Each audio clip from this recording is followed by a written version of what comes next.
Hello and welcome back to the Unknown Podcast. Today's episode is 27, so let's get right into it.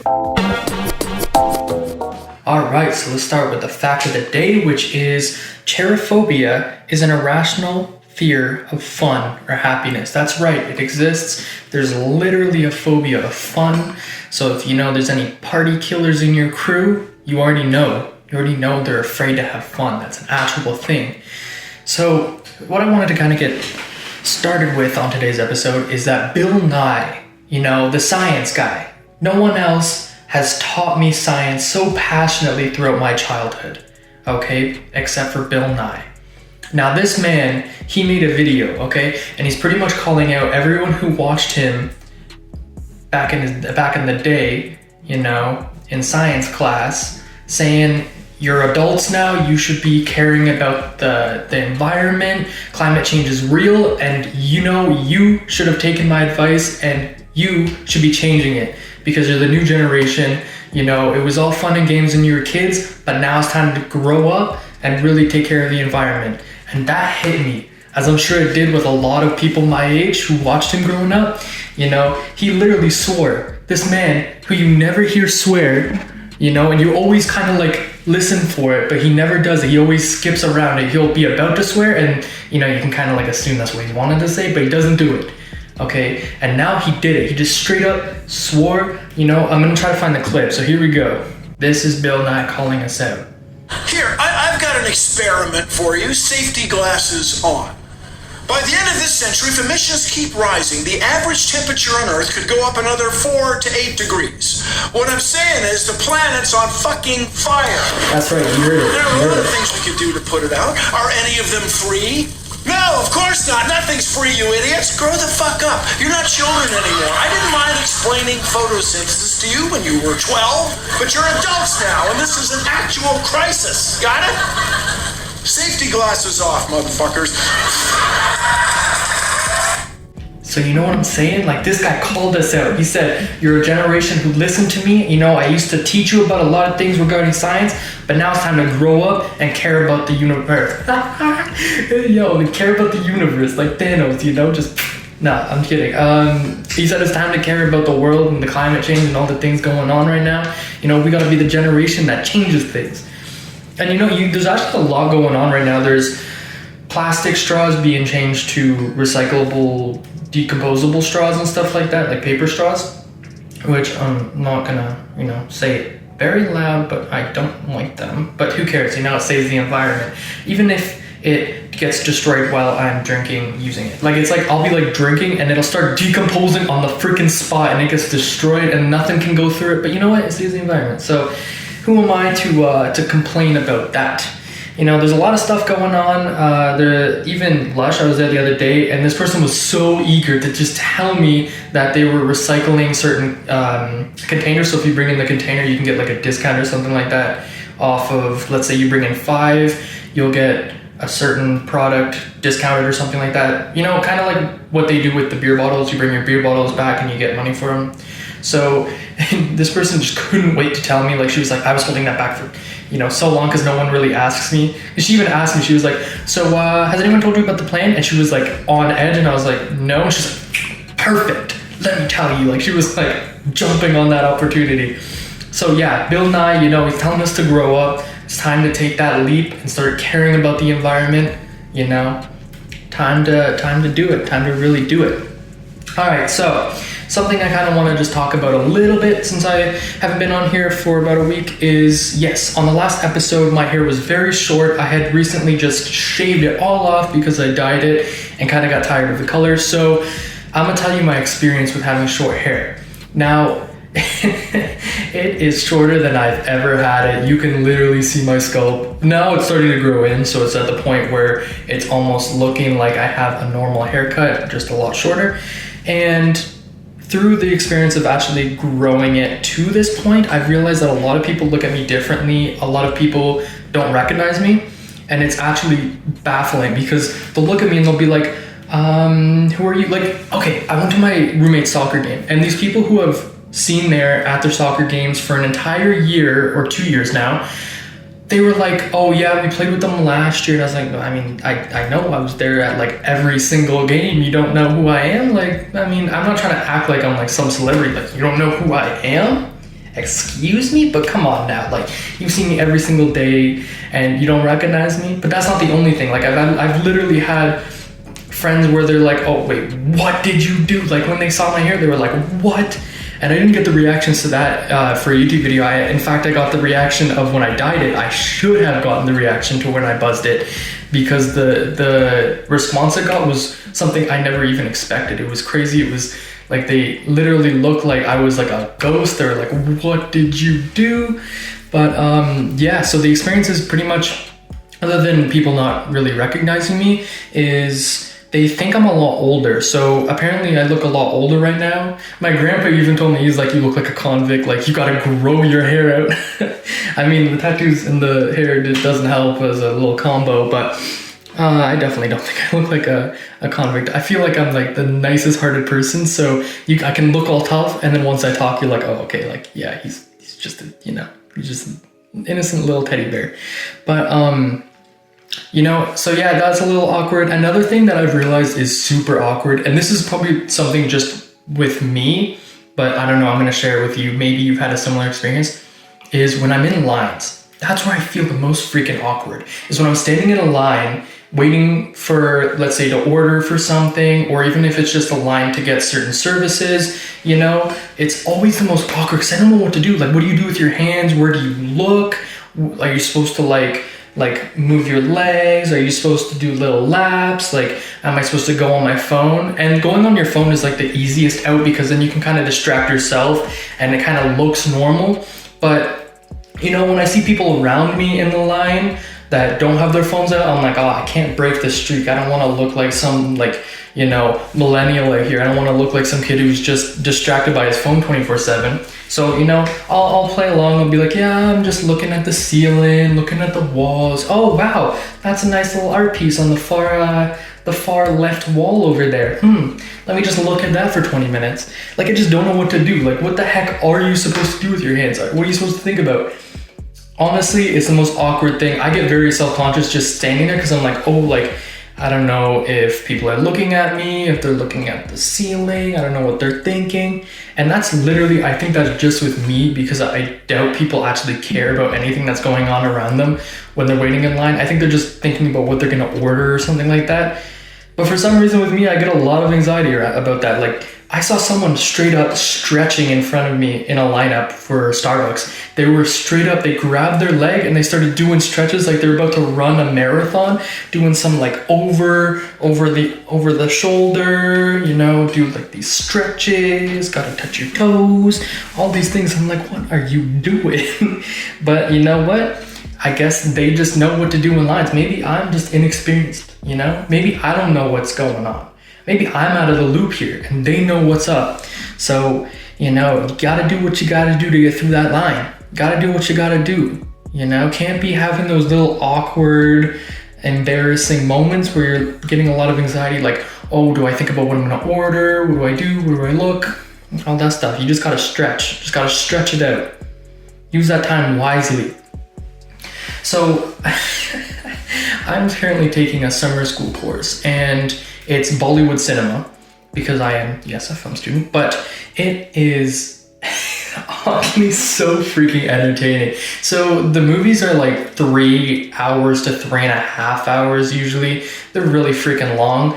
And one of the things I noticed is they're very like melodramatic, I guess. In a lot of ways, they've got a very unique style. And the last video I was watching, the last movie I was watching, oh my god. This guy had his arms chopped off. So, okay, that's kind of extreme. But he lost his arms, and he was fighting the bad guy with his feet. He got someone to like make him special shoes, like where the bottom of them is made of metal. And this guy straight up like was like using his head as a weapon. He was using his legs. And this is an old guy. I'm thinking like, what the heck is going on? And that's not the only thing. While you're watching the movie and these bizarre things are happening, you also got to take into account that the teacher's on guard. This guy knows what's up. He's out there looking for people on their phones, on their laptops, talking, and he's like an eagle. Okay, he catches everything. He's got eyes on the back of his head. This guy, oh my God, I'm telling you. Literally, I'll be watching the movie and I'll see him get up and he just kind of strolls along and then he looks at me and I'm like, oh, I'm on the movie, eyes on the movie, you know, nothing going on that's fishy over here. I'm literally trying to like, I'm not doing anything wrong, but I feel guilty for some reason. Oh my goodness. He literally stares you down. I'm like, am I doing something wrong? Like I gotta reevaluate my whole life right here.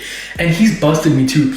Because I sit beside my girlfriend, and because we don't want to get caught like talking or texting or anything like that, we'll send notes like how much time is left in the movie, and she'll slide the note over, and I'm like, oh God, another hour.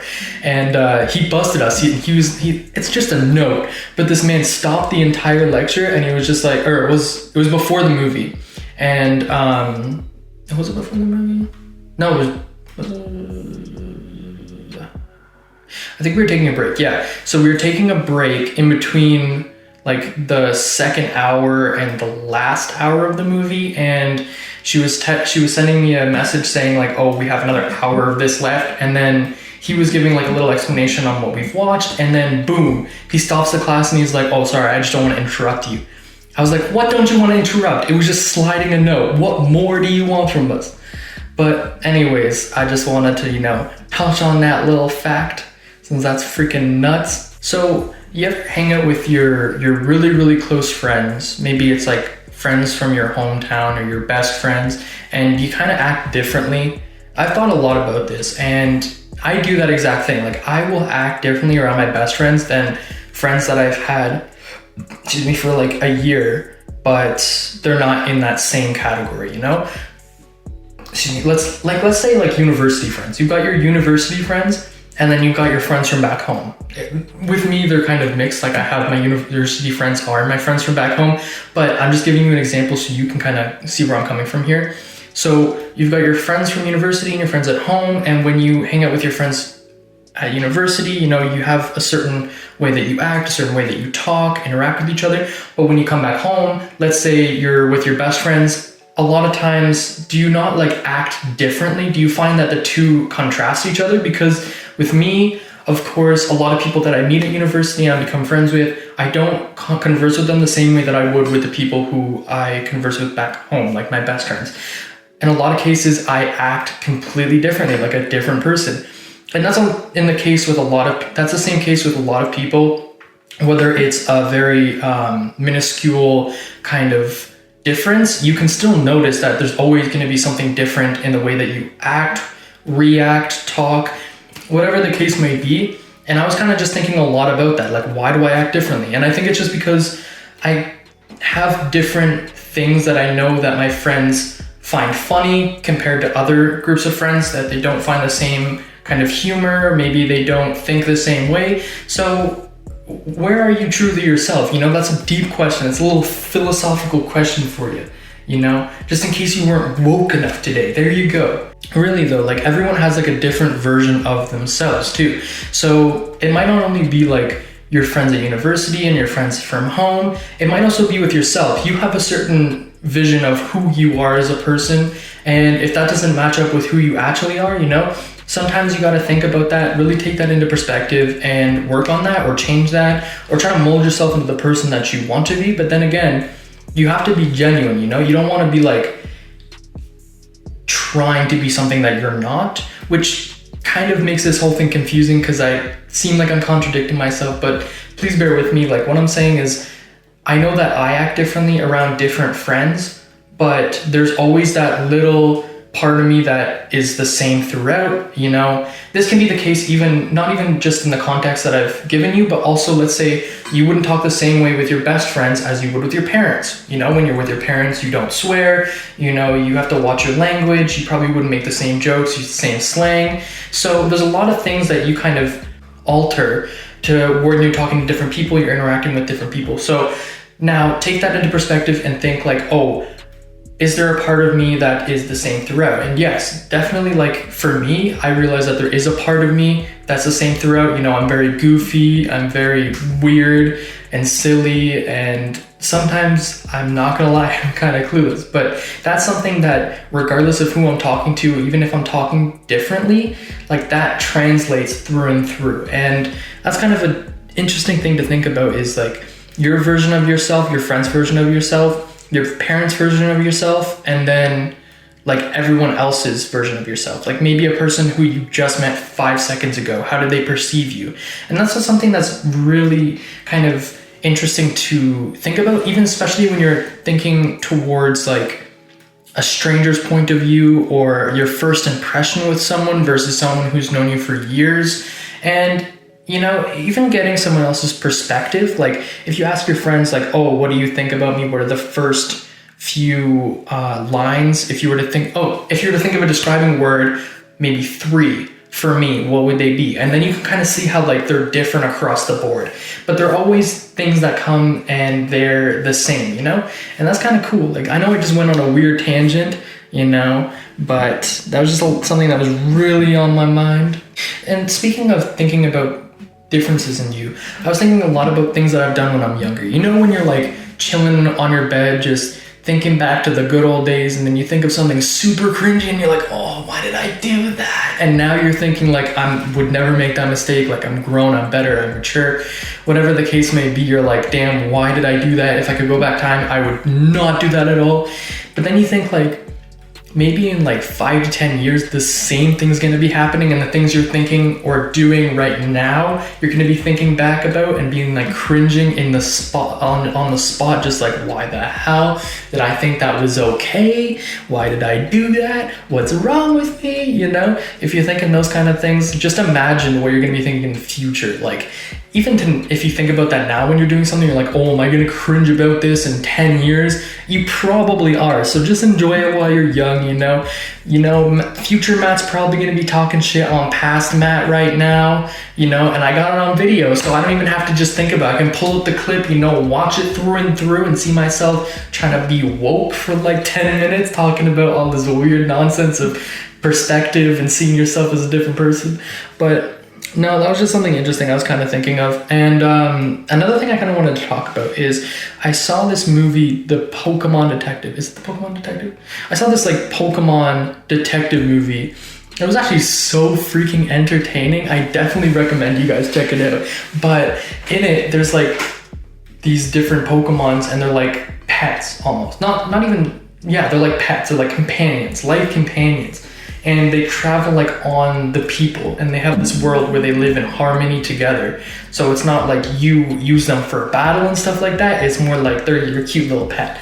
And if you think about it, everyone else, even the owners, hear the Pokemon say their name, similar to like how it would be in the actual Pokemon games or like TV show, where it's like, let's say Pikachu, he's saying Pikachu, Pikachu. But really think about that for a second. It's like calling your dog, you know, like your dog just saying his name, and it's just dog all the time. It's just like dog, dog, dog. Like that's some weird stuff. But then again, Pokemon in general are kind of weird. I mean, they made them cute, but whatever. Anyways, the movie was kind of good. I liked it. It's like a feel-good movie. And, you know, I just wanted to say this so that, you know, if you want to go check out a movie and you don't know what to watch and that's still out there, definitely go get a watch. Maybe not if you are a diehard Pokemon fan, because I don't want to like, you know, ruin anything for you. It might not be good to watch it if you are really a big fan, because like there's certain things that you probably wouldn't like about it. It's not true to like the game and stuff like that. It's kind of like a side story using the characters and everything. So that being said, that's all I've got for you today. I hope you enjoyed today's episode, and I'll see you in the next one. Peace.